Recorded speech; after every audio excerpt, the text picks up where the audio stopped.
Hello friends, I am Dr. Nikhil Datar, gynecologist from western suburbs of Mumbai. Thank you. You are in Pregnancy, Myths and Truths. Most common problem that pregnant women have is indigestion, gas and constipation. Naturally, it is the hormones of pregnancy which slow down the movements of the intestines. Commonly, a person would very easily consume a glass of soda or a soda water to relieve these symptoms. When it comes to pregnant women, $1 million question comes up, that is, can a pregnant woman have soda? And if yes, in what quantities can she have soda? Now, here I must explain that the word soda means different across the globe. Maybe in United States, soda will also mean and include soft drinks, which could be orange flavored, lemon flavored, or colas. Typically in Indian setting, soda means soda water, or soda means club soda, or sparkling water, or fizzy water. Basically something which does not have any kind of a flavor or any kind of a sweetness.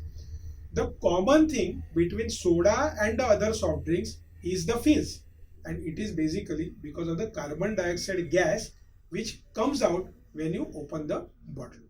So how is soda water made or soda made as such? Basically, carbon dioxide gas is actually pushed inside the water under pressure, so it gets dissolved in the water under pressure, and that's why when you open the bottle of soda, you get that gas coming out as a form of the fizz. When carbon dioxide is dissolved in water, it forms a very weak acid called as carbonic acid. Now this acid is so weak that it is even weaker than the acid that is naturally available in the stomach. This solution, obviously being acidic, is going to be very sour to taste, and hence commercially, in order to reduce the sourness, some alkaline salts are added, commonly sodium bicarbonate. We call it as baking soda, or sometimes certain potassium related salts are also added. In nutshell, when soda water is made, it is a combination of water, carbon dioxide and baking soda, which is what means soda water. Now when we talk of soft drinks, there is an addition of sweeteners, sugar, pigments, colors, and more particularly if you are talking of cola, then caffeine also is added in that. So excess amount of use of soft drinks is definitely a big no-no as far as pregnancy is concerned. But if you look at soda water, it contains water which is not harmful. Carbon dioxide is going to get evaporated partially. It is going to come out through belching, as well as even if it dissolves in the bloodstream, your lungs are more than happy to remove that carbon dioxide out.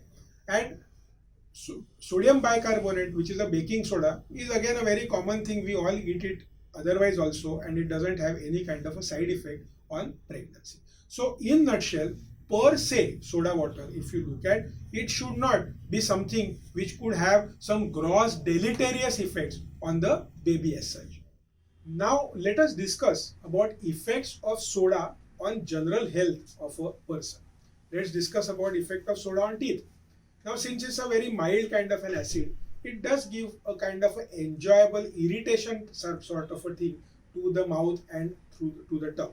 But studies have shown that the acid content is so mild that it really does not cause an injury to the enamel or to the teeth as such, as far as soda consumption is concerned. Again the same thing, that since soft drinks contain excessive amount of sugar, soft drink and excessive consumption of soft drink can definitely be harmful. But if you are talking of soda water, it has no effect on the teeth. Then we come to the digestive tract. Now there have been a lot of studies which have been done, and I am going to give these studies in the description along with the details of those studies, so those who are interested can go to those links and try and find out. So there is a study whereby it said that use of soda water, they found that a lot of people got relieved of the constipation problem that they have, and pregnant women and everybody knows that are more likely to suffer from constipation. Those people who drank soda, okay, they had relief in terms of various digestive symptoms like indigestion, etc., etc. And that mild acid in the soda can also help significantly in terms of the digestion. So that reference is also there in the link which is given below. There was a Japanese study which said that if you are consuming about 250 cc of sparkling water, then it releases close to about 900 cc's of gas, and it kind of causes a partial amount of fullness of the stomach.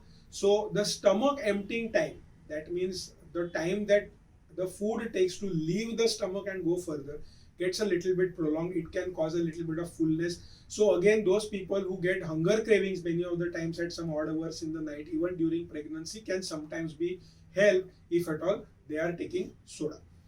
There was a study which was conducted whether soda has effect on bones, but mind you, again the same thing here. What they used, the word soda was actually soft drinks. So again the same thing, excess of sugar, excess of caffeine, etc., which is there in the soft drinks, is definitely known to have deleterious effects on the bones. They found that the bones became weaker in those people who consume excess amount of soft drinks.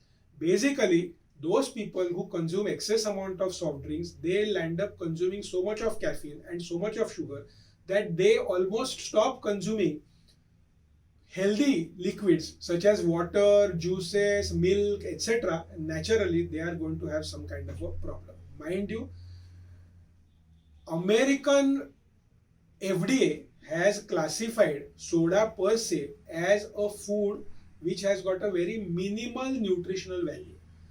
Basically, it means that it does not have very great nutritional value, but the carbon dioxide which is there can help you relieve some of the digestive symptoms. Again, mind you, we are not talking of soft drinks. If you are taking too many soft drinks, then probably it will not be a good idea. So in conclusion, per se soda water is not expected to be dangerous for consumption during pregnancy.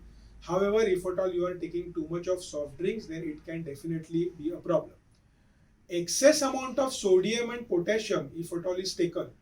Now, excess amount of sodium will come even if you are consuming excess amount of common salt. So, in pregnancy, it's not a good idea to consume excess amount of sodium either through soda or through salt. It is going to have the same kind of an effect. But by far and large, soda water per se should not be having any kind of a problem. Soda water can relieve you of indigestion, bloating, constipation, and hence it might be a good idea if a pregnant woman wants to consume plain simple soda. Again, many a times it's a common practice that in soda we either add excessive salt and make it salty, or we make it very sweet by adding sugar. And both too much of sugar and too much of salt consumed in any manner is not a good idea. But if you want to add some lime juice to it, then it is a very good idea, because again everybody knows that lime juice has no calories, good amount of vitamin C, immunity booster, helps in digestion. So again that can be a very good idea. Now few tips for those people who are addicted to soft drinks. First and foremost, I would say that you should try and analyze as to, are you addicted to the fizz of it, or are you addicted to the taste of it. Now, if it is to do with fizz of it, then it will be a good idea that you replace a soft drink by a soda lime, not sweet, not salty, but soda lime kind of a combination. It may turn out to be very good. If at all it is the flavor, then obviously it is too much of sugar and too much of caffeine. So one should replace it by fruit juices or milk or any such kind of a derivative, basically, so that you get that kind of sensation of satiety. Sum and substance of the story, you can consume soda water with no fear during pregnancy, but that does not hold true if at all you are talking of soft drinks. Colas contain caffeine. Caffeine in excess quantity is not good, and if you want to learn more about caffeine, then you can also check my video on coffee and pregnancy, because that is where I have spoken in more length about how much of caffeine is fine to be taken during pregnancy. Thank you, ladies and gentlemen.